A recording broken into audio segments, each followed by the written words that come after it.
Ok, listo.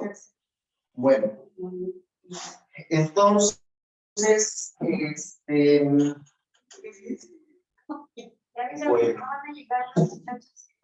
Ah, no. Marta dice que no va a poder. Mauricio no trae el pastel. Ah, es cumpleaños. Claro, dale. Para la foto. Muy bien. Sí va a traer pastel. Pastelito. ¿Quién tiene el gran pastel? Pero siempre no, Que siempre no. Mi mamá dice que no. Ok. Bueno, entonces, lo que hemos trabajado hasta ahorita fue parte del masaje, sexo energético y esta técnica ya de forma muy particular que es el Shakti.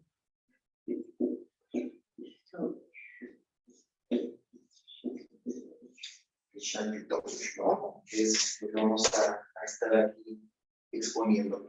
Entonces, el Shakti Touch y en general el masaje sexual energético abordan el tema de los bloqueos sexo energéticos, ¿no? Y veíamos en algún momento que estos bloqueos se generan por un conflicto.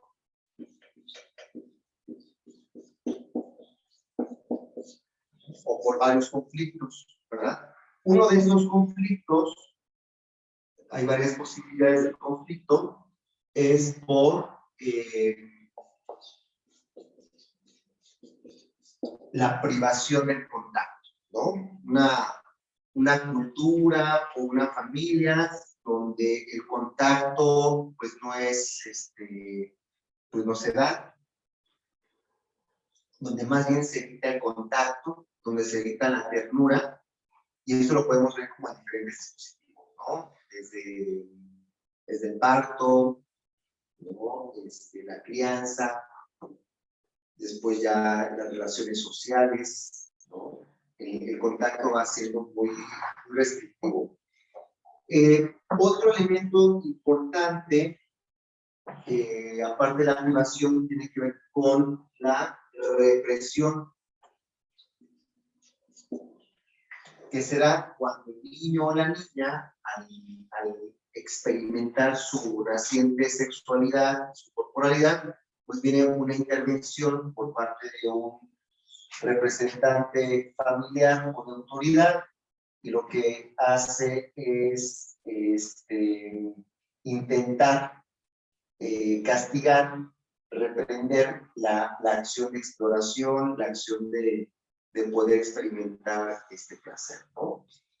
Y también vamos a tener la otra, que es la transgresión.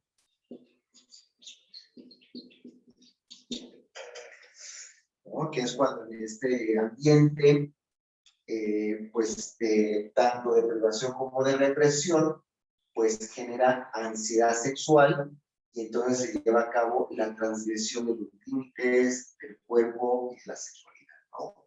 Que tendría que ver con una conducta intrusiva, ¿verdad? Que puede llegar hasta temas de abuso sexual y violación, pero no necesariamente. En nuestra vida cotidiana podemos tener muchas acciones intrusivas por parte de los y las cuidadoras, y entonces esa intrusión en la sexualidad es una forma de transgresión de los límites y de la intimidad del niño y de la niña, ¿no? Entonces, todos estos conflictos se pueden expresar en este concepto de ansiedad sexual. ¿Qué es la ansiedad sexual? La ansiedad sexual es un conflicto entre la experiencia de placer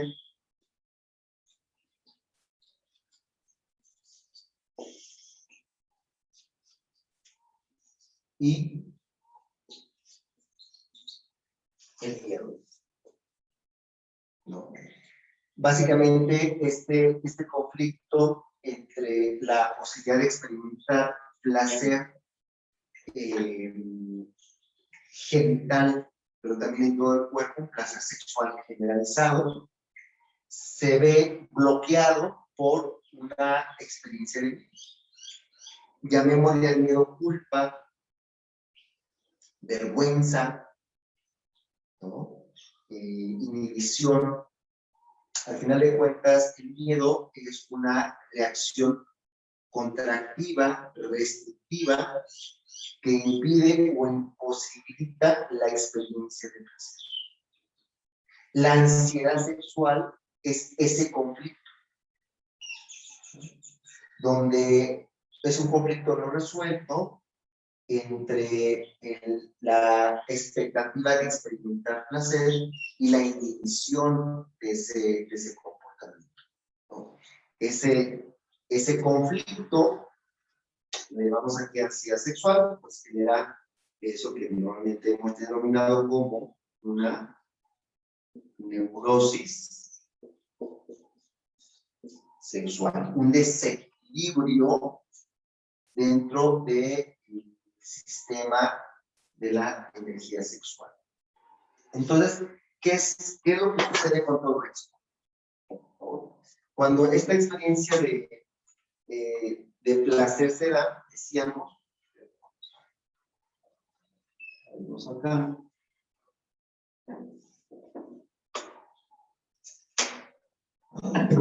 cuando se da esta experiencia de placer, pues se empieza, hay un elemento importante que va a ser la piel. Aquí en la piel vamos a experimentar la sensopercepción.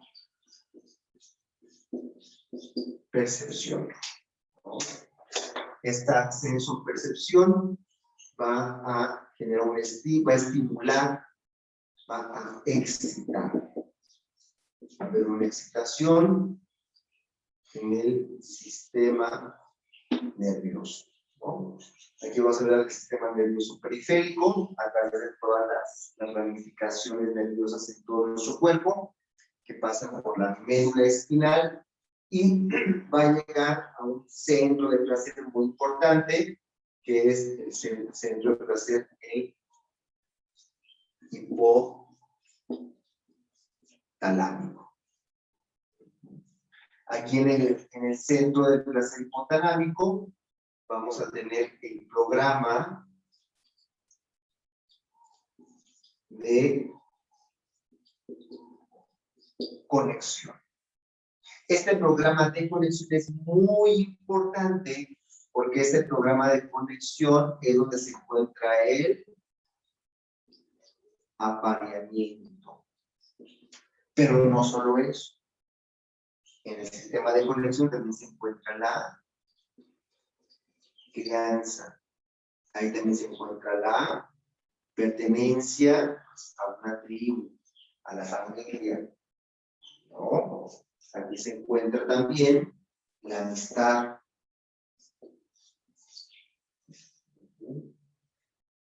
Entonces, en esta parte hipotalámica, que tiene que ver con el programa de conexión, aquí se va a conectar con la neurohipófisis. Y aquí, en la neurohipófisis, se va a liberar un neuromodulador que se conoce como oxitocina. Ahora bien, cuando en esta estimulación de la piel, ¿verdad?, a través de la sensopercepción, lleva a una excitación genital, se excitan tres nervios. Ya habíamos comentado un poquito de eso, ¿verdad? Que es el nervio pudendo,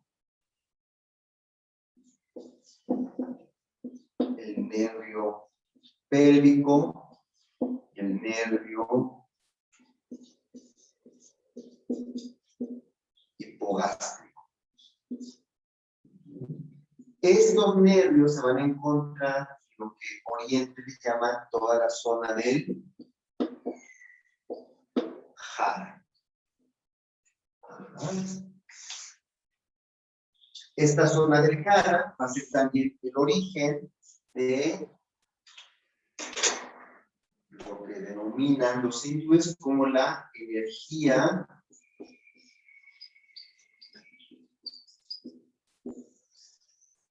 kundalini.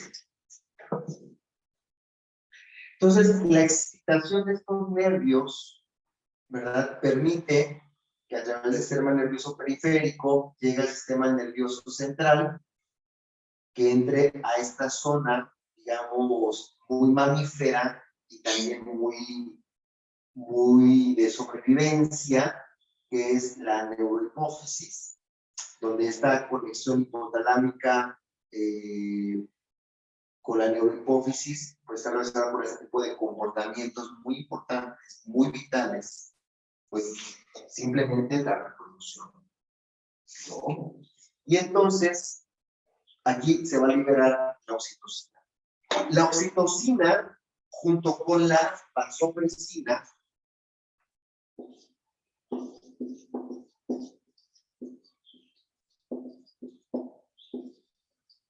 esta es la fórmula de él.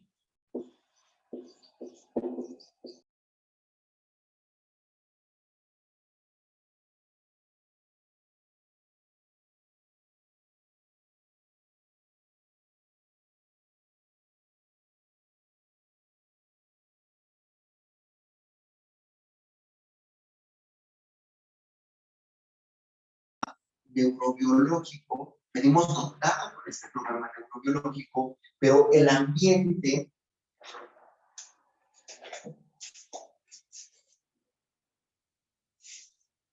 todo el ambiente restringe eso. Y entonces nos vamos a encontrar con esta otra parte. Se instala el miedo.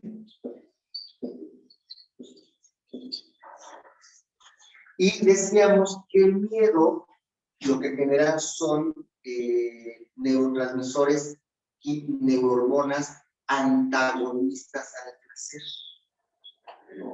Entonces aquí tenemos una experiencia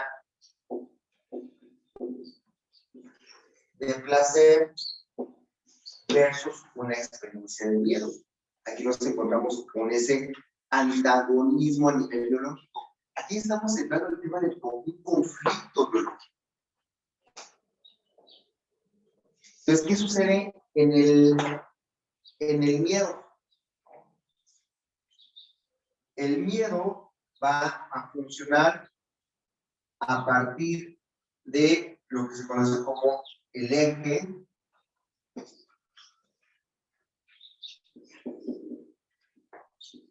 hipofisiario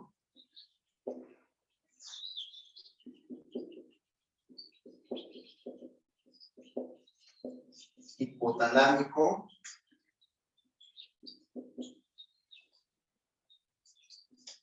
suprarrenal. Este eje lo que va a hacer es liberar una cascada de glucocorticoides, que es la hormona del estrés. Los glucocorticoides van a generar, ¿verdad?, un estado de simpaticotonía, una tensión generalizada del cuerpo, ¿no? Entonces el miedo que es contraer, tensar. Decíamos que cuando hay una experiencia de placer, ¿verdad? Aquí también se encuentra implicado otro proceso importante en esta parte del ascenso-percepción, que el placer está relacionado con el nervio vago. De hecho, estos nervios de aquí, el pudendo, el hipogástrico, el 80% de nuestros procesos digestivos están regulados por el nervio vago. Y el nervio vago nos lleva a un estado, cuando se activa el nervio vago, nos lleva a un estado vagal, a un estado de relajación. Ese estado de relajación es lo que permite la experiencia Kundalini, la oxitocina, la vasopresina y finalmente el orgasmo. Este estado vagal es exactamente lo contrario a la simpaticotonía. Aquí hay tensión. Cuando experimentamos placer en un estado vagal, lo que sucede con nuestra piel y lo que sucede con nuestra fascia es que hay mayor conducción de electricidad. Entonces empieza a haber un efecto, uno a nivel de la respiración, a nivel de la frecuencia cardíaca, a nivel de la temperatura térmica periférica, y esos tres elementos van a ser muy importantes, ¿no? La posibilidad de respirar más profundo, de que tu corazón esté más relajado, ¿verdad? Y de que se eleve tu temperatura. Esos tres elementos forman parte de lo que también llamamos la autorregulación. Entonces, la autorregulación, ese estado homeostático, ese equilibrio vagal, es muy importante para experimentar placer. En ese estado de placer hay mayor conductividad eléctrica. La fascia, al relajarse, permite que haya mayor conductividad eléctrica a través de una sustancia que es muy importante, que es eso que se pone en la cara para que colágeno. Entonces la fascia tiene colágeno y también tiene células linfáticas. O sea, forma parte de esos fluidos que nos permiten defendernos de elementos externos. Ahí está, forma parte del yo, ¿no? La linfa tiene que ver con el yo, porque nos defiende del no yo, de todo aquel agente externo que se interprete como amenazante, ¿no? Entonces, ¿qué es lo que sucede con el miedo? Aquí hay un elemento bien interesante. Existen varios tipos de miedo, ¿no? Vamos a irnos a dividirlo, el miedo externo y el miedo interno. En el miedo externo, a su vez existen dos subtipos de miedo. Vamos a poner aquí el miedo externo y el miedo interno. Y en el miedo externo vamos a tener el miedo objetivo y el miedo subjetivo. Lo que llaman el miedo, el perro, lo que llaman el temor, ¿no? A que te salga un fantasma, un monstruo, eso. Entonces tenemos estos tipos de situaciones. Cuando tú tienes ese miedo externo, esta amenaza externa objetiva, digamos, si agarramos esta vía de miedo, tú puedes llevar a cabo, se activa, el sistema de miedo activa el sistema de lucha, el fight or flight, ¿no? La lucha y la huida. Pero cuando ese miedo es subjetivo, por ejemplo, en esta vía, la persona no tiene la capacidad de luchar y huir, simplemente porque no se encuentra identificado el objetivo.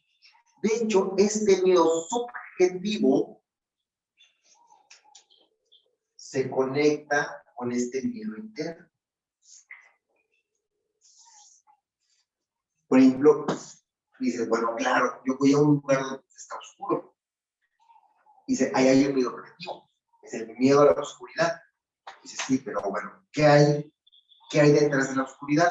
Ah, pues mi fantasía interna de que podría salir un monstruo, un fantasma, un zombie, ¿no? ¿Ok? Bueno, entonces, ¿qué pasa con el miedo interno? No podemos activar el mecanismo de lucha y vida. O sea, no es eficaz.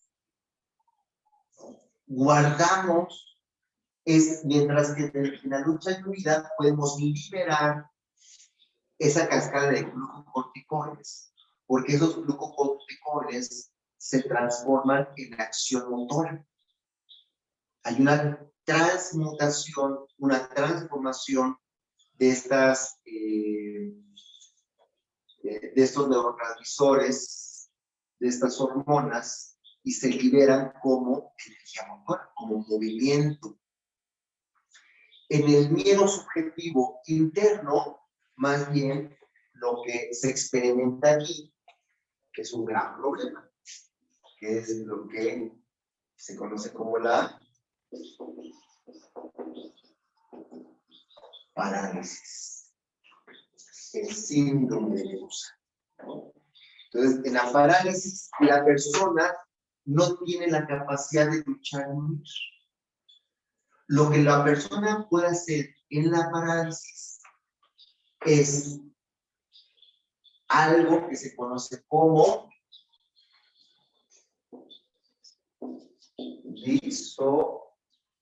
disociación. La persona huye hacia la fantasía, la persona se desconecta de los procesos sensoriales del cuerpo. Entonces, ¿qué es lo que sucede con el miedo?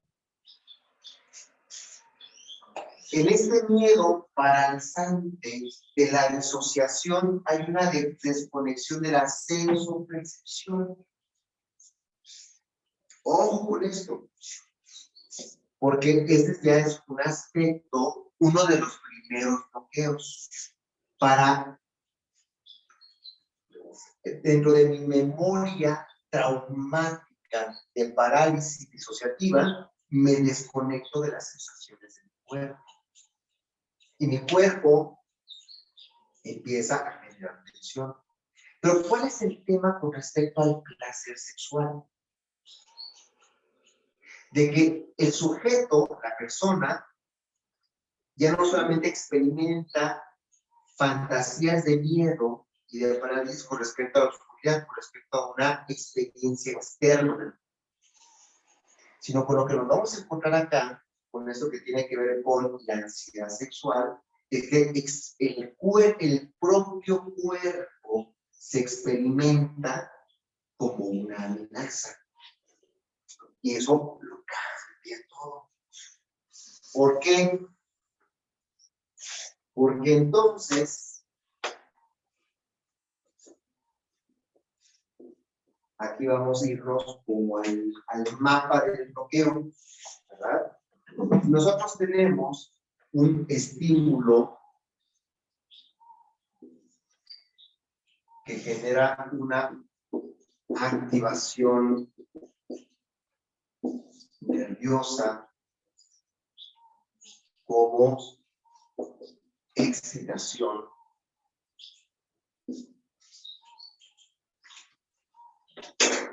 Pero esta excitación es evaluada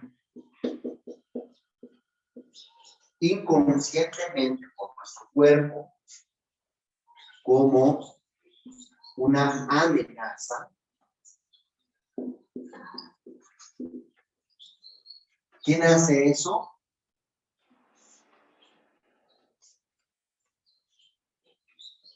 ¿Quién evalúa esta experiencia interna como una amenaza? La amígdala.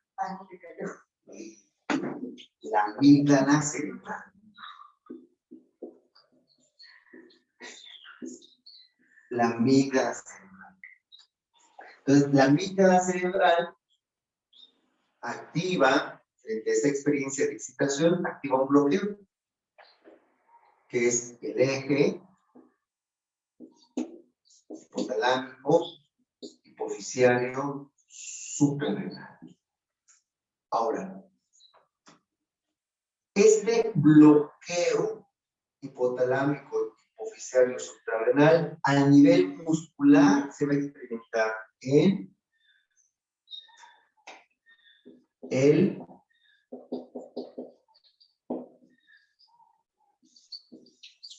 diafragma. Nuestro diafragma va a generar ese bloqueo y va a dividir el cuerpo en dos. Es el arquetipo del minotauro, ¿no? Entonces, toda la parte, entre la parte superior del diafragma, que va a ser nuestra parte racional, y la parte inferior del diafragma, que sería nuestra parte animal. Entonces, va a haber dos bloqueos. Primer bloqueo, a nivel de la sensación. ¿No? De la sensación de clase. Segundo bloqueo a nivel del diafragma para abajo. Esto es de la excitación mental. Sensación y excitación.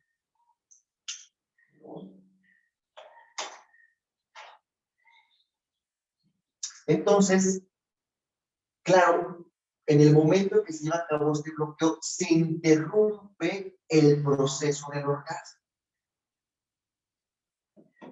Y se instala un conflicto. Aquí estamos en el conflicto. El diafragma es la aduana del conflicto. El diafragma es el lindero del conflicto.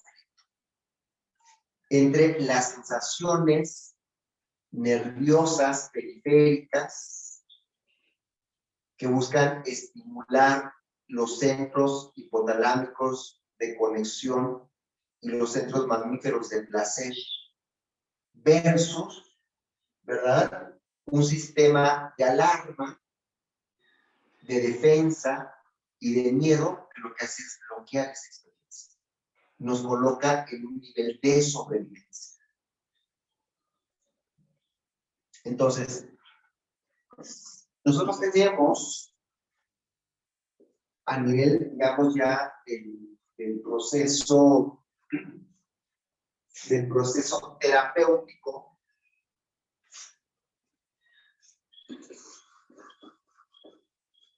es importante que trabajemos en dos niveles. Un nivel de ellos es recuperar, activar la vagotonía. Activar la vagotonía supondría reducir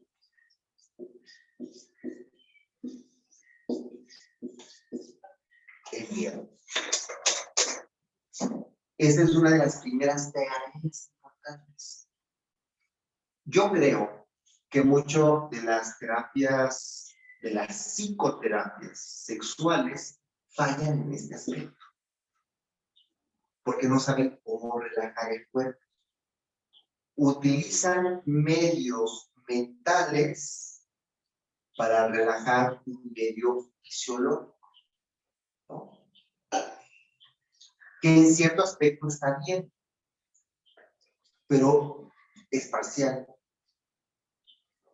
Entonces, digamos que hay dos vías. La vía de arriba hacia abajo y la vía de abajo hacia arriba. La vía de abajo, de arriba hacia abajo, pues hay que relajar la mente para que se relaje el cuerpo. Entonces, Aquí normalmente operan varias cosas. Uno, la palabra, la resignificación de la experiencia, el ajuste cognitivo, etcétera, etcétera, etcétera. Y esto permitiría, ¿verdad?, relajar el cuerpo. Pero tiene su límite. El trabajo de abajo hacia arriba dice, no, más bien lo que hay que empezar relajando el cuerpo para entonces que se relaje la mente. ¿Okay? Y entonces, ¿cómo relajarse el cuerpo? Aquí es un gran problema para los psicólogos y las psicólogas y los y las psicoterapeutas sexuales, porque no conocen los mecanismos de manipulación corporal, porque pues, no somos masajistas, ¿verdad? Es el gran conflicto de los psicólogos. Bueno, aquí la cuestión es que, claro, aquí necesitamos la manipulación, ¿verdad?, del cuerpo. Aquí también entra el ejercicio. Aquí entra el movimiento. También entra la actitud. También se encuentra la respiración. Aquí también se encuentra la alimentación. Y toda una serie de elementos que, como no son psicológicos, pues normalmente no se toman en cuenta, ¿no? O sea, digamos, cuando un psicólogo, una psicóloga empieza a ver relación entre la ansiedad o la depresión y la alimentación, o los hábitos posturales, o la respiración, o entender cómo la ansiedad se encuentra relacionada con el intestino delgado y el intestino grueso. O cómo opera el nervio vago, ¿verdad?, para poder también relajarlo. En todo caso, estas dos visiones, pues diríamos así, son compatibles.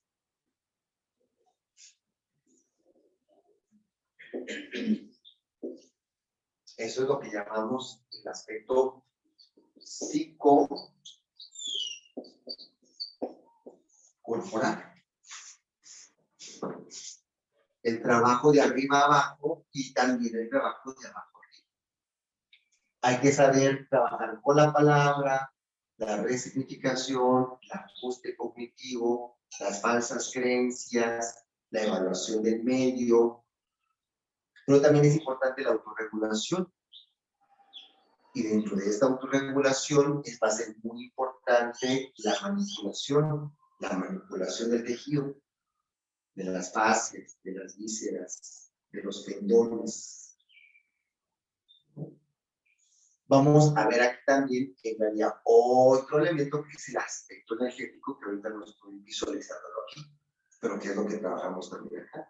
Porque el aspecto energético es el que alimenta todo eso.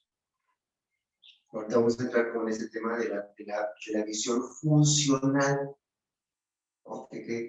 ¿Cómo entra eso? ¿No? Entonces, un primer elemento es activar el nervio vago para reducir el miedo utilizando procedimientos, vamos a llamarlo así,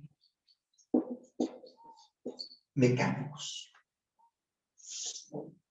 Después de 5 minutos de llevar a cabo, por ejemplo, una manipulación en la zona del cráneo, bajan los niveles de cortisol y se activa la vagotonina. El masaje de mariposa es excelente para eso. Dentro de este aspecto, un recurso mecánico es el masaje de mariposa. Dentro de otro que también hemos visto, como el shiatsu, como el tailandés, ¿no? ¿Qué es lo que hace esta manipulación mecánica? Pues activa este sistema de vagotón, permite a la persona soltar la mente, ¿no? Facilita una reeducación cognitiva, cambia, se resignifica la experiencia del contacto.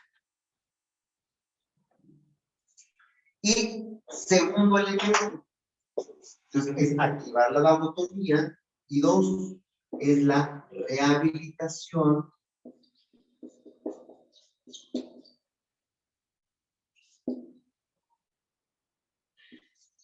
del placer. Porque una cosa es estar relajado y otra cosa es experimentar placer, no son lo mismo. Sin embargo, para experimentar placer necesitamos estar relajados. Ahora, el placer también te puede llevar a la relajación o no. Entonces, ¿qué es el placer? La relajación es la puerta del placer, pero el placer va a ser la puerta de la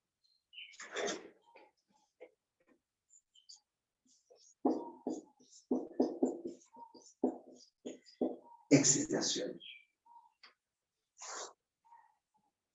Y esto es exactamente lo que se encuentra bloqueado. Nuestra excitación se encuentra traumatizada. Ese es el aspecto, por lo menos que yo en mi experiencia clínica he identificado como el núcleo del trauma. Para que entendamos bien esta parte. Si yo trabajo con una persona que tiene un bloqueo sexual y yo solamente hablo o la relajo, pero no puedo acceder a su excitación queda intacta. ¿Por qué? Porque cuando se encuentra con una persona en intimidad, ¿verdad? Por muy relajada que esté, ¿verdad? Cuando salga la excitación, esa excitación es lo que se va a bloquear. Y a la excitación no puedes llegar ni hablando, ni por medios mecánicos en sí. Hay que propiciar la excitación. Esto es, hay que ayudar a que el paciente o la paciente manifieste excitación. Ese es el gran tema. O sea, el objeto de intervención, la unidad de intervención que estamos trabajando es la excitación. Esto trae graves problemas técnicos, morales, si ustedes quieren, de ética profesional. Porque ¿cómo? O sea, hablar de sexualidad ya es una ganancia. Tocar el cuerpo, pues ya también es una ganancia. Pero ¿cómo metes la excitación? ¿Cómo metes la excitación cuando para los propios terapeutas les cuesta trabajo tocar? ¿Cómo generas una experiencia de excitación controlada, digamos, en el laboratorio, que es el contexto terapéutico? Ese es el aspecto propiamente que trabajamos con el Shackleton. Exactamente eso, ¿no? Entonces, aquí, de forma muy particular, es una terapéutica, vamos a ponerlo así. Eso nos lleva a una terapéutica de la excitación. La excitación puede o no derivar en un orgasmo. pero no necesariamente. El aspecto espiritual del Shakti Touch es de que el orgasmo pasa a un segundo término. Lo importante no es el orgasmo. ¿Cuál es la experiencia? Aquí vamos a encontrar, digamos, uno de los objetivos que es así.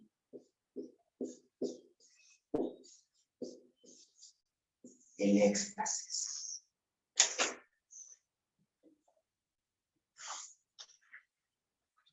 Entonces, un poco como lo que Wilkenreich, o sea, ese es un planteamiento muy rechano, pero va más allá de lo rechano. Porque el planteamiento de Wilkenreich era la rehabilitación del orgasmo. Era una terapéutica del orgasmo. En el sentido como lo estamos trabajando. O sea, lo que estamos haciendo con el Shakti Touch es muy rechano.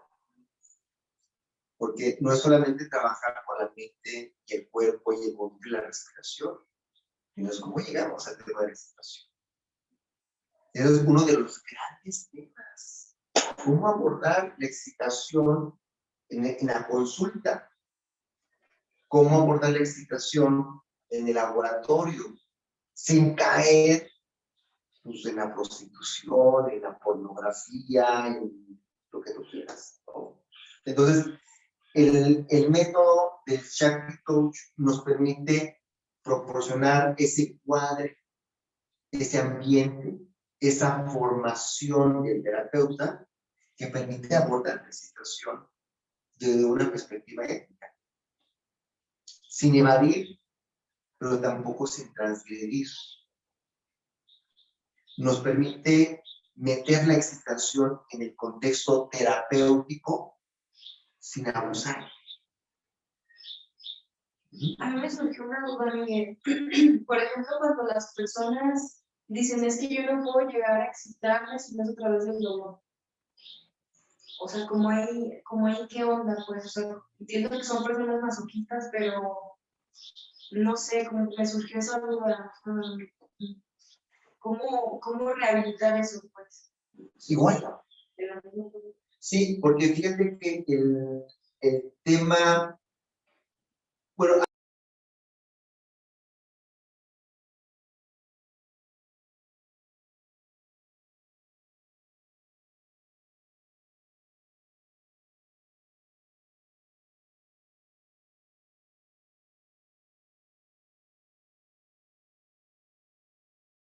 la palabra, dice, no, es que a mí me gusta el dolor.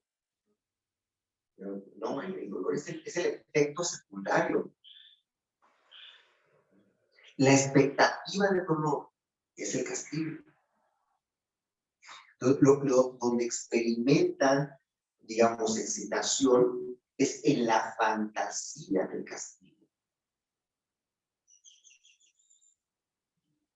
Es igual que el elemento activo. Por ejemplo, una persona que es adicta nos dice, ay, que me encantan los centros de rehabilitación. No, es que un centro de rehabilitación está pasando. No. Le gusta el efecto de la droga. ¿No? Es igual acá. Se dice, no es que a mí me gusta el dolor. No, el dolor no es el tema. El dolor es la fantasía y la sensación fisiológica que esa fantasía conlleva. El efecto secundario es el dolor. Y eso es, de hecho, lo que quisiera evitar. Pero puede experimentar una excitación con parte del proceso del dolor, que es uno, las endorfinas, donde hay dolor, hay endorfinas. Y esas son bien importantes para la excitación. Y dos, la adrenalina, ¿no? Que forma parte del cortisol. Entonces, cuando hablamos de endorfinas y adrenalina, ese es un elemento también muy adictivo. Es como una excitación, de adicción. Es una excitación, de hecho. Sí. Yo me he encontrado, me he hecho esa misma pregunta a nivel químico, por ejemplo. Hay gente que maneja, normalmente por estas historias a veces entre genéticas y de generacionales, niveles altísimos de cortisol y adrenalina. Son experiencias que a veces son estas personas y liberan como ese exceso, o la gente que se está buscando experiencias súper extremas, manejan grandísimas cantidades de corticoides, precisamente de adrenalina, y que necesitan sacarlas. Muchas de esas personas, para bajar esos niveles, porque llegan a niveles de ansiedades, que nada les baja esto, porque tienen que mantener serotonina, es lo que suele bajar, porque es una antagónica precisamente de eso. Entonces suelen pasar eso. Yo no sé si, porque no, el tema de más no sea algo parecido, ¿no? Es como que este dolor te va llevando a liberar, liberas este exceso de corticoides, se abre el bloqueo o la coraza, ya puedes sentir ese otro, ya puede entrar la oxitocina, ya se puede empezar a producir cosas. Esa es mi teoría. Okay. Entonces, como vamos viendo aquí en esta visión, pues es, claro, es rehabilitar la excitación para el éxtasis. Bueno, y aquí el tema es, ¿qué beneficio tiene el éxtasis versus uno? ¿Qué beneficios tiene el éxtasis con respecto al orgasmo? ¿Y qué beneficio tiene el éxtasis con respecto al miedo de la parálisis? Porque aquí, con el tema del orgasmo, de repente se ha puesto muy como en boga, hasta hablan por ahí como de una orgasmocracia, ¿no? Toda la relación sexual tiene que llegar al orgasmo. Y si no llega al orgasmo, ya es una mentira, ¿no? Entonces tiende a tomar el orgasmo como el indicador de sanidad sexual. Y no, yo creo que más bien ahí el aspecto de sanidad sexual es el disfrute. Tú puedes disfrutar aún sin llegar al orgasmo. Qué bueno que disfrutes llegando al orgasmo. Pero el criterio no es que llegues al orgasmo. Es más, hay personas que pueden llegar al orgasmo sin disfrutar. Eso sucede mucho en los hombres, que tienden a confundir orgasmo por eyaculación. Pueden eyacular y no disfrutar. O pueden llegar al orgasmo y no disfrutar también el orgasmo. Pueden hacerse multiorgásmicos y no disfrutar. Porque detrás puede haber el imperativo de la erección, el imperativo de la penetración, el imperativo de aguantar mucho y el imperativo de tener orgasmo, que no están disfrutando. Esto es, cuando hablamos de disfrute, tiene que ver con esto. Hablamos de fluir. El éxtasis es fluir. Esto es, en la terapia de la excitación, el objetivo es que la persona experimente el éxtasis.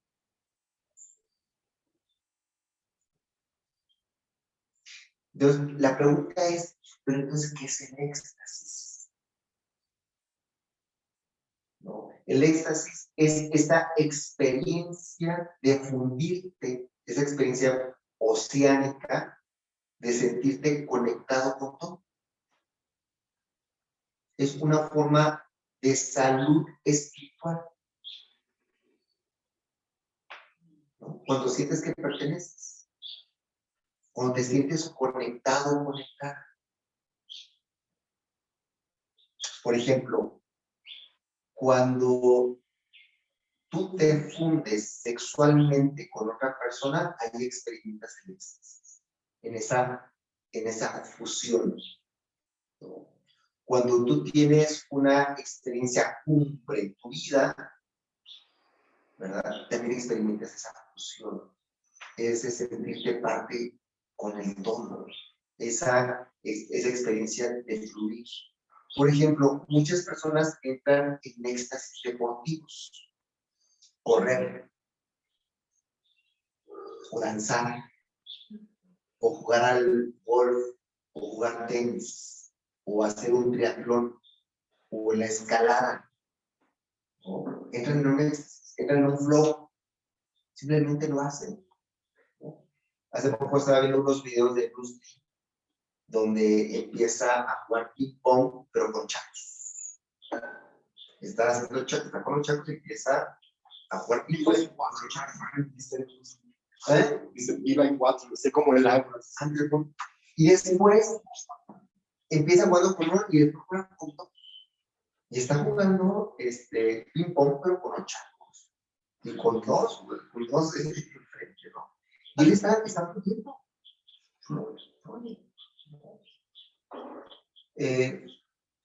Cuando andan de patineta con patines. ¿No? Entonces, cuando te dejas fluir, los surfistas también fluyen, ¿verdad? Entonces, esas son experiencias donde podemos estar en ese estado de éxtasis. Entonces, ese es un aspecto bien importante, porque el elemento de la excitación nos va a llevar a un aspecto que va más allá de lo mental y que tiene que ver con la vida, que tiene que ver, vamos a llamarlo así, con la evolución de la conciencia. Por eso el Shakti Touch no es una terapia, es una psicoterapia, ni tampoco es una terapia sexual. Sino podemos hablar en todo sentido de una terapia transpersonal, de una terapia de expansión de la conciencia, que eso es lo que estamos buscando aquí. Bueno, entonces, al llevar a cabo uno de estos procedimientos, activar el estado de babotonía, la rectificación del placer a través de la excitación y la experiencia del éxtasis es lo que nos va a permitir que todo lo anterior también se pueda replicar. Entonces, esto es, aprender a entrar en éxtasis va a formar parte de un estado de salud generalizado.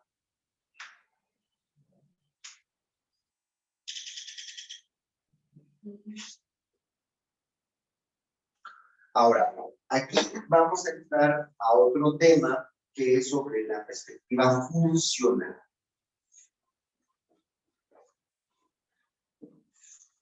A ver, para entender un poco esta parte del concepto de funcional, a mí me dio mucha claridad la visión mecanicista, bioquímica de la medicina versus la medicina funcional, para entender un poco qué es esto de lo funcional. Entonces se encuentra la medicina,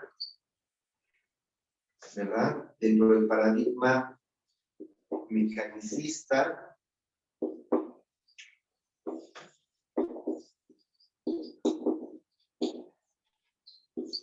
bioquímico. ¿Qué significa eso? Uno, en el aspecto mecanicista, que trabaja por órganos o sistemas enfermos. Y lo bioquímico es que utiliza drogas, utiliza fármacos o medicamentos. Versus la medicina funcional. Cuando hablamos de medicina funcional, hablamos de la unidad funcional del cuerpo, que es la célula.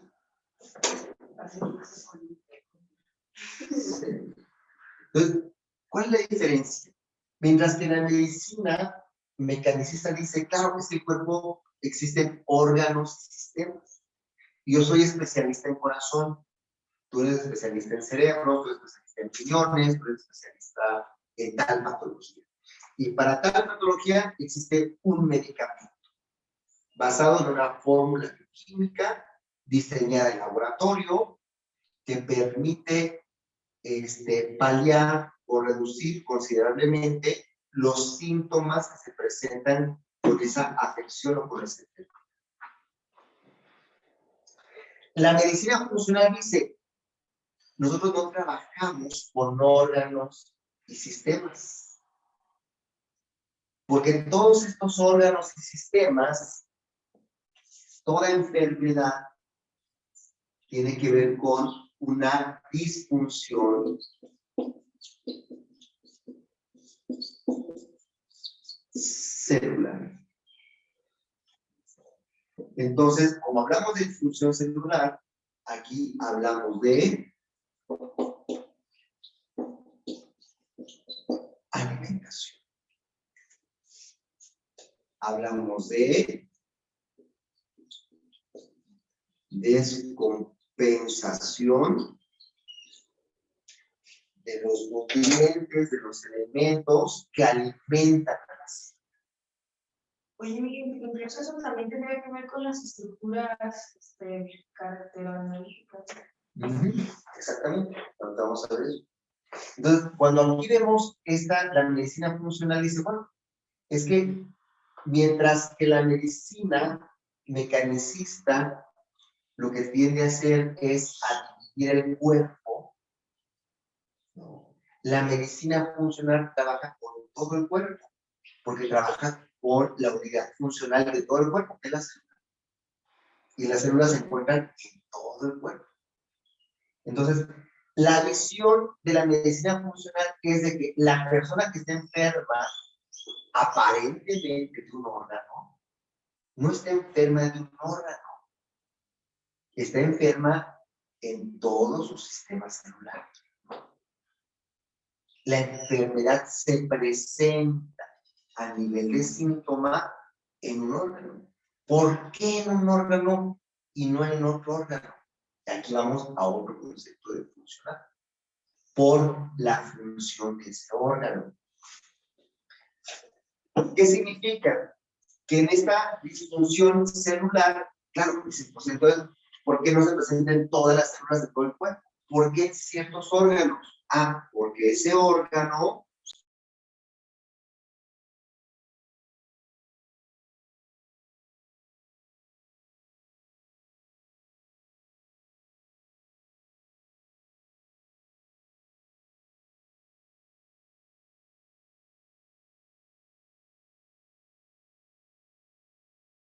la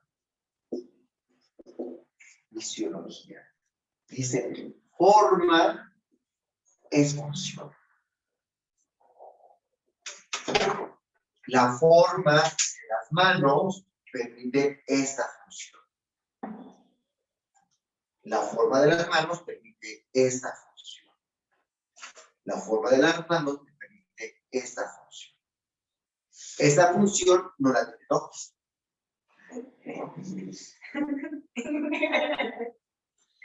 No tiene esa función. Ahora, el ojo tiene otras funciones que no tienen mis manos. Mis pies, no. Pero vamos a aspectos internos. La forma del riñón no tiene una cierta función. Todas estas funciones, todas estas formas y funciones están relacionadas con el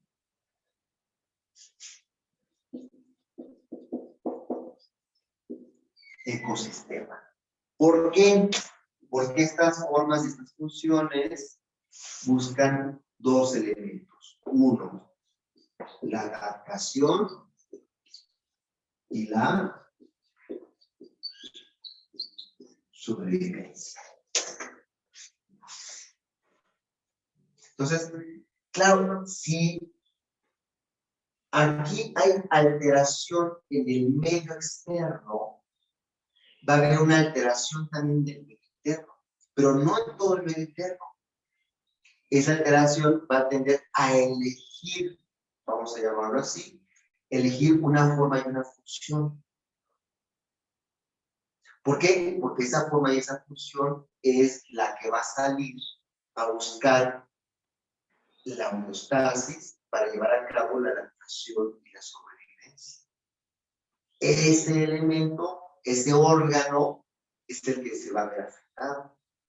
Entonces, la medicina funcional, pues sí tiene que ver con la célula, pero también tiene que ver con un aspecto psicosocial o ambiental. Ese órgano se encuentra afectado porque también existe una alteración ambiental que está afectando ese órgano. Ahora, esa afectación ambiental no solamente es material, también puede ser simbólica y puede ser mental. Esto es, estas funciones también son psicológicas. Los órganos se alteran, ¿verdad? Por amenazas funcionales del medio, una emoción, o lo que representa simbólicamente un elemento externo. Esto es, las enfermedades no son solamente de órganos, es del sistema celular, pero aparte ese sistema celular se encuentra relacionado simbióticamente con todo el medio. Hay una simbiosis entre el medio ambiente, el cerebro y el cuerpo. Entonces, eso forma parte de la medicina funcional. Por eso, en la medicina funcional va a ser muy importante la alimentación, en el sentido amplio de la palabra. No solamente lo que comes materialmente, sino cómo alimentas tu respiración, cómo te alimentas con el movimiento, cómo te alimentas con lo que piensas, cómo te alimentas en la forma en cómo percibes la realidad. ¿No? Ahí entran las defensas, ahí entra la coraza, ahí entran los rasgos de personalidad, ahí entra el carácter. El carácter es funcional a toda la vida orgánica. Por ejemplo, hay ciertos caracteres que operan desde el corazón. Hay otros que operan desde los riñones. Hay otros que operan desde el hígado. Y hay otros que operan desde los pulmones. Entonces, claro, un carácter que opera desde el corazón, pues puede ser muy factible que se interne del corazón. O un carácter que opera desde el estómago, pues va a ser muy factible que se interne el estómago. Y su estómago, dicen ahí, es que hay personas que se enferman del estómago por el estrés, por los rasgos caracteriales de preocupación que generan afecciones en el estómago, en el vaso y en el páncreas. Es cierto tipo de afectos, ciertos tipos de pensamientos que van a su vez a afectar a cierto tipo de órganos, porque esos órganos también tienen una función emocional, son sensibles a las emociones. Los pulmones son sensibles a la tristeza. El estómago es sensible a la preocupación. El hígado es sensible a el enojo. Los riñones son sensibles a el miedo. El corazón es sensible a la euforia. Entonces, ¿qué es lo que sucede con toda esta? ¿Cómo entramos acá en esta perspectiva? De hecho, el modelo que yo trabajo, ahora se le decía acá hace ratito, el modelo que yo he creado o sintetizado, no es una creación en un libro, ¿no? Es una síntesis, ¿verdad? Pues tiene que ver con una terapia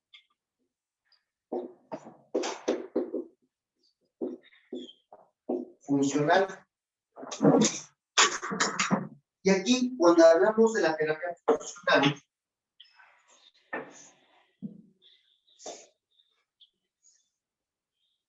vamos a tener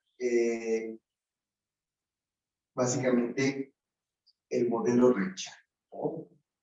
El aspecto del psiquismo y la dimensión del soma, ¿no?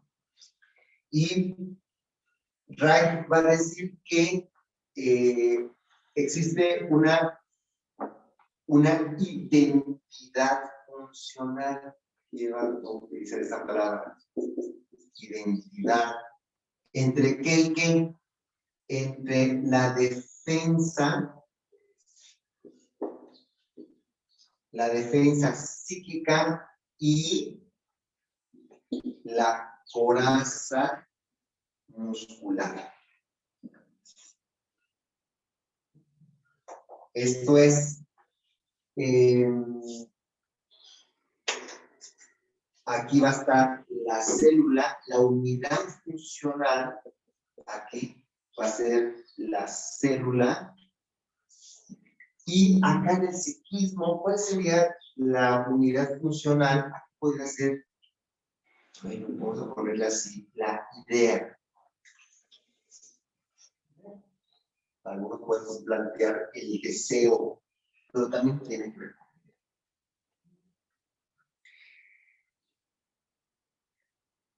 Cuando Wilhelm Reich desarrolla su modelo psicoterapéutico, dice, claro, aquí hay una perspectiva psicosomática. Pero él en sus investigaciones dice, no, hay una unidad funcional previa. Hay una unidad funcional, no solamente identidad. Aquí es idéntico, pero no es lo mismo.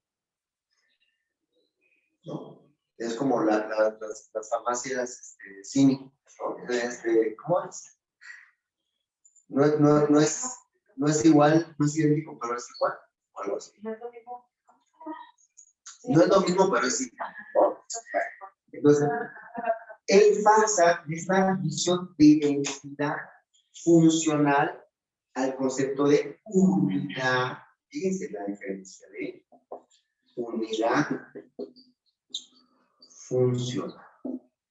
Es decir, lo psíquico y lo somático son dos cosas diferentes. Ahí está el dualismo. A diferencia de otras corrientes dualistas, dice, aquí ponemos lo psíquico sobre lo somático, que será la psicología, o lo somático sobre lo psíquico, que vendría siendo la medicina, incluyendo la psiquiatría. Cuando Wilhelm Reich desarrolla su propuesta, dice, lo que yo estoy proponiendo no es psicosomática. La psicosomática es la relación entre lo psíquico y lo somático, pero sigue manteniendo la dualidad. Y él avanza a otro nivel, que es, podemos llamarlo, el monismo. Del dualismo, dice, detrás de ese dualismo hay un monismo, hay una unidad funcional. Y esa unidad funcional que alimenta a estas dos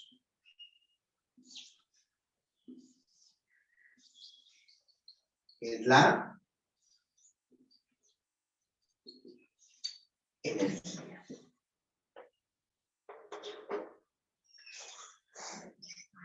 Entonces, la energía es, dice, todo es el planteamiento de todo es energía. Solamente que una energía se diferencia, uno, por la densidad de la función. La energía psíquica tiene un nivel de densidad y tiene su particular función. La energía somática también tiene su propia densidad y cumple su función. ¿Son funciones idénticas? Sí. Y aquí podemos hablar de hasta otra función. O aquí podemos hablar de lo psíquico, lo somático, lo sexual. Aquí podemos llenar todo esto. Es decir, aquí hay otras identidades. Hay otras identificaciones. hay otros dominios y hay otras múltiples funciones. Pero de todas esas funciones no podrían existir. Dice, no solamente lo somático no puede existir, sino están conectados. Aquí hay un link psicosomático. Pero lo somático y lo psíquico dependen de lo energético. Sin energía no hay psique. Sin energía no hay soma. No hay vida. Entonces, esta energía, Freud la denominó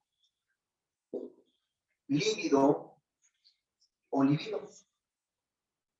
Después Wilhelm va a decir, bueno, está libido, se le denomina a él orgullo. A esa energía también se le conoce como prana, chi, ki, maná, etc. Ashe, en fin, de muchas formas, ¿no?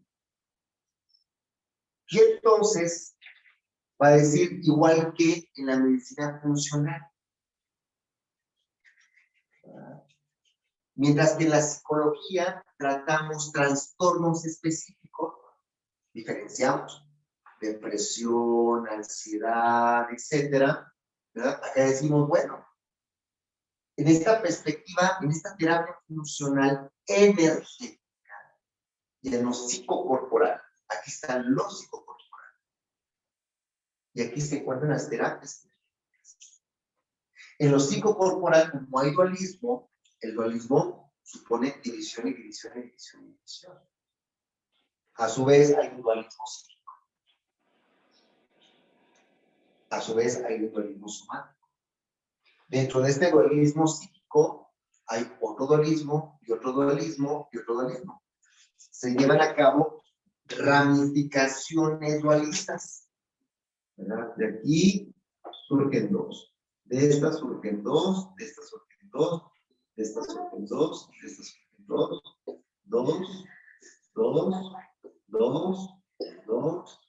dos, etc. ¿Qué pasó? Hasta podemos seguir dualizando, ¿no? Pero decir, bueno, detrás de este yin y de este yang se encuentra una unidad. Una unidad previa. Y esta unidad previa busca una unidad posterior. Es lo que llamamos éxtasis a la unidad posterior. No es igual la unidad previa que la unidad posterior. Esto es, la unidad como una dimensión subyacente a la realidad y la unidad como efecto de un trabajo. Podríamos poner el símbolo reichiano, que es así. Lo psíquico y lo somático se encuentran y tienen como fundamento la unidad funcional de la energía.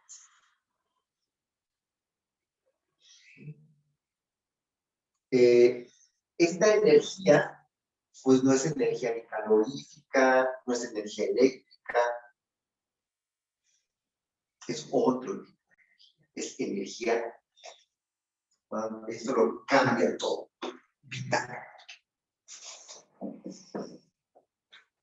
Pero la energía vital no se encuentra reconocido científicamente.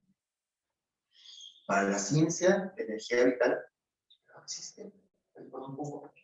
Ahí va poco a poco. No.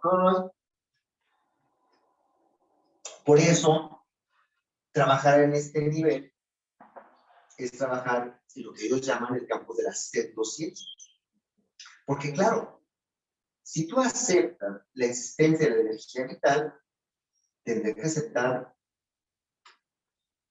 el 96% de la realidad. Que es la materia oscura, y la energía oscura. Y la materia oscura y la energía oscura tienen funcionamientos que no se ciñen a las leyes descubiertas por la física clásica. Y entonces ahí entran todos esos elementos que desprecia el estatus científico, médico y psicológico, que es la nueva era. La New Age. La New Age está completamente desacreditada. Por la ciencia, por la academia, por todo. Mierda la New Age. Tenemos a la gana. Tenemos a la New Age. Pero, gracias a la New Age, ha puesto esto en el punto. O sea, la New Age es lo que la New Age, si algo ha defendido la New Age, es esto. Aunque los que trabajan acá no se quieren identificar con New Age. Pero aunque no sean, aunque digan, yo no estoy de acuerdo con la New Age, yo no hago New Age, al final están dentro de la New Age. Se encuentran dentro del mismo paradigma. Pero, ¿qué es el tema con la New Age? Que tienen mala prensa. Y eso forma parte de una estrategia política. Eso forma parte de una estrategia política. No. Y es el estilo, es desprestigiar a un elemento, porque cosas, bueno, hay toda una serie de cosas, ¿no? Que ya después veremos, ¿no? Pero el tema aquí es que, pues sí, es entrar en ese tema. Ahora, cuando se plantea, se lleva el planteamiento de que existe una energía vital que alimenta, que produce, que genera esta realidad psíquica y esta realidad somática, vamos a empezar a cambiar este modelo. Porque lo que se busca acá no es regresar.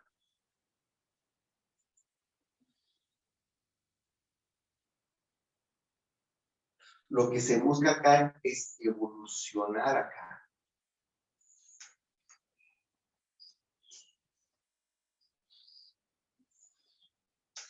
Ahí está otra unidad. Son dos visiones de la unidad. Esta es la salud o bienestar. Y estas son las bases de la salud y bienestar. ¿Qué significa eso? Claro, cuando empezamos a trabajar de que hay que trabajar con la unidad funcional energética, aquí entra también la dialéctica. Ya el elemento que exista una dualidad y que esa dualidad se encuentre en conflicto por alteraciones energéticas, nos lleva entonces a superar esa dualidad. Entonces aquí nos encontramos con la tesis, la antítesis y la síntesis. Trabajando desde la unidad fundamental, que es la energía vital.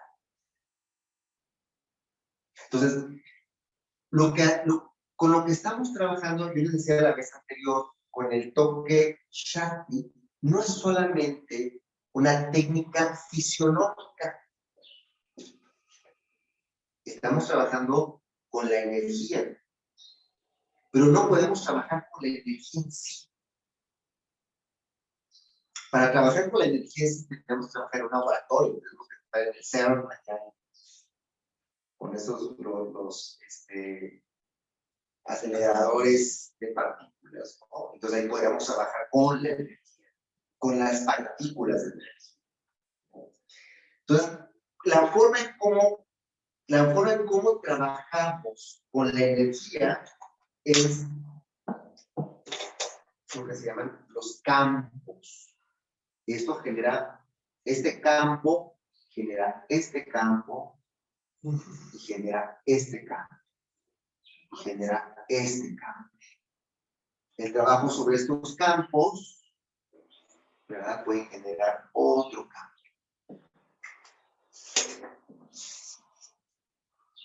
Entonces, las terapias energéticas, ¿verdad? No trabajan con la unidad funcional de energía. Las terapias energéticas trabajan en el campo energético. Entonces, cuando estamos trabajando en el contexto del Shakti Coach,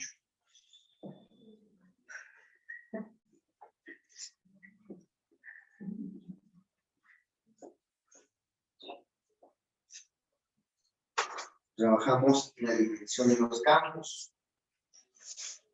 Aquí está el terapeuta, aquí está el paciente. Terapeuta y paciente. El terapeuta y el paciente establecen una relación terapéutica. El terapeuta se encuentra en su campo, el paciente se encuentra en su campo. El terapeuta utiliza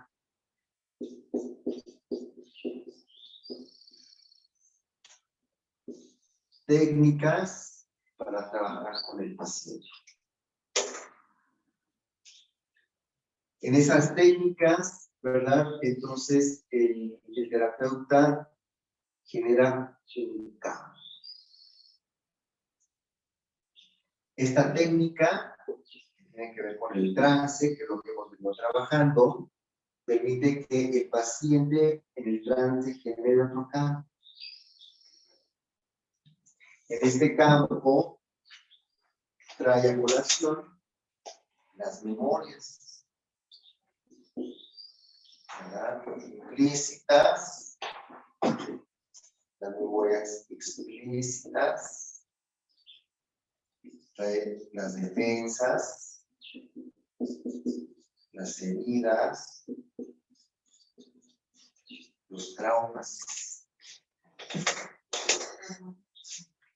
Y después aquí se genera un gran campo. Es el campo de sanación. El terapeuta utiliza la importancia de el toque para inducir ese trance y para trabajar sobre esas memorias. Entonces, cuando generan estos campos, estamos trabajando con la unidad funcional energética.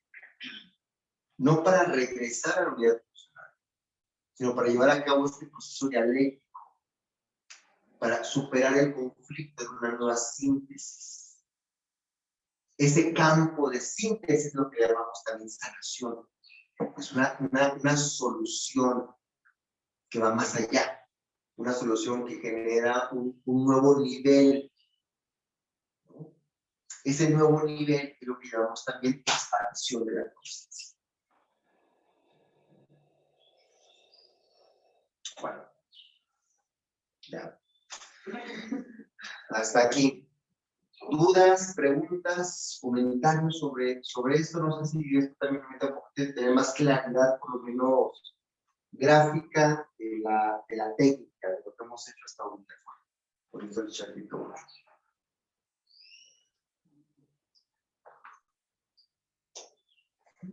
Definitivamente que sí, da todo como, ¿qué sería? El marco teórico, ¿verdad? Conocí esa palabra, pero el marco de referencia, todo el sistema de, sí, explicación, también de descripción.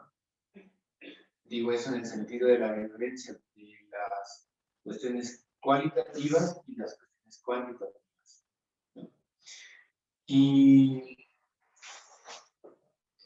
ubica para mí, digamos, con toda claridad, tanto lo que puede ser la terapéutica pero mucho más allá, que es la vida en sí. Y particularmente la vida del ser humano, y más particularmente mi vida. Porque esa, la situación de poder, o más bien la posibilidad que tengo en la vida de vivir extasiado. Que al ser parte también de esa cultura no vivo extasiado, vivo sobreviviendo. De alguna u otra manera traumatizado. Pero esto, al incluir la dialéctica en esto, para mí es maravilloso, porque, bueno, en algún sentido decía, bueno, pues este es el juego de la vida. Y aquí naces primero como que te dan la chamba, la familia, los padres, la herencia, todo parece venir como en negativo. Para que a lo largo de los años vaya descubriendo, transformando, liberando, destraumatizando, y finalmente quién sabe dónde sale y aquí llegas. Entonces, esta dialéctica es maravillosa, de verdad, para mí, porque le da un sentido, digamos, positivo a mi vida, que no solamente es resolver traumas, ¿verdad? A ver ahora qué otro trauma tengo que resolver, a ver ahora qué más hay para qué, sino que es la finalidad de la resolución de los traumas, poder experimentar el éxtasis. Y no necesariamente en experiencias cool, digo, pero es sino en la vida cotidiana. Esa unidad. Pequeños éxtasis. Sí, claro, pequeñas, pero más, digamos, a lo mejor desacralizados, ¿no? Tengo que ir solamente a tal experiencia, tal. Vimos el efecto, por ejemplo, de las plantas o de las drogas, pues, aunque le llamen sagradas, sin necesidades, vivir en estas, esa es la cuestión. Que quizás este planeta está, la sociedad de la no es para que lo experimentes permanente, pero bueno, das unas algunas. Y entonces eso, pues enmarca todo, ¿no? No solamente la terapéutica, la vida, y es una explicación muy, muy clara, o me clarifica y muy agradecido por haber podido escucharlo. Gracias. Tiene que comenzar algo bien importante porque, claro, cuando hablamos de esta parte, cuando tú dices, si es que entonces la vida no es estar resolviendo traumas solamente, ¿no? O sea, no es, la terapéutica no es centrarse en los traumas. O sea, digamos que hay una terapéutica centrada en la patología, ¿no? Y no es que esté mal que veamos la patología, pues, pero mucho de lo que actualmente existe se centra en la patología. Entonces, el poder ir más allá de la patología y entender el éxtasis, ¿verdad? Como una forma de vivir, una síntesis de esos traumas. O sea, como decir, claro, entonces, el éxtasis también está hecho de traumas, de solucionar esos traumas, ¿no? Como ese pequeño éxtasis de cuando tienes un insight, como cuando me di cuenta, entonces tienes un éxtasis, un pequeño éxtasis, es un pequeño eureka, wow, ¿no? Ya entendí. Entonces, recuerdo esta paráfrasis que hacía Freud con respecto a Aristóteles, ¿no? De que una vida no analizada no merece ser vivida, ¿no? Y yo, en cierto sentido, coincido con eso, una vida que no es analizada, ¿no? Pero analizada en ese sentido, en este análisis dialéctico, en que la vida en sus contradicciones te permite llegar a otro nivel de experiencia, no solamente de la analítica intelectual, sino el análisis, ¿verdad? Como esta separación y volver a unir, ¿no? Que es precisamente la parte de la digamos, algo así como un análisis dialéctico, para llegar a nuevas síntesis. Podemos decirlo así, una vida sin eureka o una vida sin éxtasis, pues no vale la pena vivirla. Y pues ahora estoy en un éxtasis, por lo menos podría decir intelectual. Pues, como resolver un problema matemático me da éxtasis y me da tener esta explicación. Y también agrego nada más el sentido de el valor del trauma, porque en este contexto, para mí, el trauma es necesario al sistema, porque es parte de la dialéctica y su necesidad ontológica es para superar, para poder llegar. Sin el trauma no hay la dialéctica, o sea, no está la antítesis, y por tanto no podría llegar a otro nivel. Entonces es la necesidad. No, pues lo acabas de decir muy bien. Hay una necesidad ontológica del trauma, claro. Pues es que diríamos que el nacimiento del ser es ontológicamente traumático. Como decía, ¿quién fue Por necesidad. Otto Rank? Decía, pues el trauma del nacimiento. Nuestro ser en el mundo, heideggeriano, ser arrojado al mundo. O sea, ese arrojo es traumático. Entramos al mundo de forma traumática. Entramos al mundo simbólico también de forma traumática. Ahí se lleva a cabo un clivaje, una alianza, ¿no? Una separación, ¿no? Entonces, sí, el trauma es constitucional al ser, ¿no? Por lo menos en esa experiencia humana. Muy bien. Bueno, pues vamos a hacer ahorita un receso y